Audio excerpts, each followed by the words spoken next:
নমস্কার।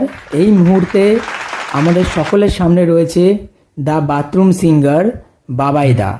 এবং বাবাইদা, বলো প্রথমত তুমি কিভাবে এই বাথরুম সিঙ্গার হয়ে উঠলে এবং সবাইকে একটু টিপস দাও তারা কিভাবে সকলে বাথরুম সিঙ্গার হয়ে উঠবে। প্রথম কথা হচ্ছে বাথরুমে ঢুকতে হবে। বাথরুমে ঢোকার পর বেশি কিছু করতে হবে না। যে কাজের জন্য বাথরুমে ঢুকেছো সেই কাজটা করবে। সেই কাজের সঙ্গে সঙ্গেই কিন্তু তোমাকে গান গাইতে হবে। দেখো, কাজের পরে কিন্তু করা যাবে না, কেন একটু টাইম দিতে হবে। দেখো, যখনই তুমি বাথরুম সিঙ্গার হচ্ছ, যখনই তুমি বাথরুমে ঢুকছো, তুমি স্নান করছো, গায়ে জল ঢালছো, শুরু করে দিলে তোমার গান। যখন তুমি পটি করছো, জল ঢালছো, তখনও তোমার শুরু করে দিতে হবে গান।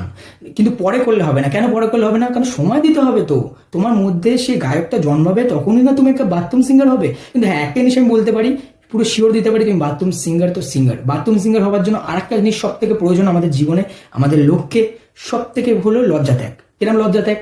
ধরো তুমি বাথরুম করছো,